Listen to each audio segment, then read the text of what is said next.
Nagaani Faraarri jaalalli waaqayyoo isiniif baay'atu akkam jirtu nagaa keessanii ani nagaadha galata waaqayyooti.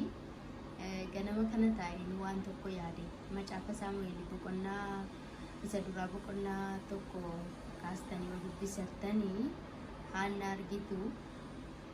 Haannaani dhala hin qabdu. Sababa dhala hin qabneefi gaafa hundan boossi. Boo'ichi isheen boossu garuu boo'icha sana namni namaaf argee isheen sababa kanaaf boossi jedhee nama hubatu osoo hin taane isa namni namaaf hin agarre isa namni namaaf hin hubanne isa namni yoo argellee dhoksaa isaa baruu hin dandeenye boo'icha isa waaqayyo qofti arguudha kan isheen boo'aa turte. Eeliin immoo bara sana mootiidha. Mootii ture waan ta'eef gaafa isheen boossu gaafa ishee argu machiit akkas ishee godhadha. Wayinii waan dhuddeef akkas taateedha malee isa isheen boo'aa jirtu rakkoo isheen agarree ture.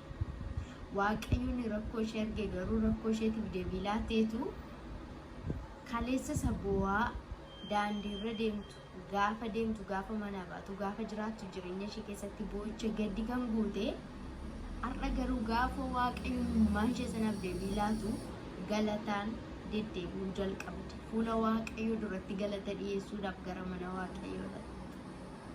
Kaleessa kan isheetti qoose Eeliini har'a garuu harka isaarratti mucaa ishee baatee Saamu'eeliin guddisuutti ka'e. Saamu'eel mana Eelii keessatti guddate. Gaafa haati Saamu'eel boo'aa turte Eeliidhaaf hin galle waan ta'eef akkasumatti Haannaatti geessaa ture.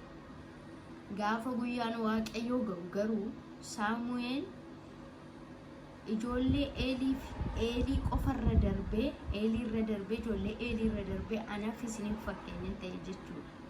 Saamu'eel raajii beekamaa ta'ee nama guddaa ta'ee isaa booda du'uu isaa booda immoo waaqayyo dinqii ittiin hojjete ekiraansaa raajii dubbate.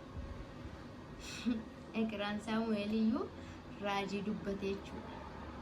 Jiraa isaa qofatti waaqayyo isatti fayyadame osoo hin taane erga inni du'e illee waaqayyotti fayyadamee ekiraa isaatti raajii dubbate waaqayyo jechuudha. Maal siniin jechuu barbaadeen beektu kanan kana hunda kaaseef har'a yoo yaadatamuu baanne iyyuu har'a yoo yaadatamuu dhaabatte har'a yoo boossi boo'ichi kee argamuu baate iyyitee iyyi kee dhagaamuu yoo baate waaqayyo guyyaa tokko iyya kee hin dhagaa imimmaan kee arga waaqayyo. Inni har'a imimmaan kee argu guyyaa tokko deebii sii laata. Gaafa deebii sii laatu immoo deebii tokko sii laata osoo hin taane deebii baay'ee sii laata. Bara baay'ee kan itti boosse caalaa bara baay'eef deebii kan ta'u waaqayyo guyyaa tokkotti al tokkotti deebii sii laata hin gaddin.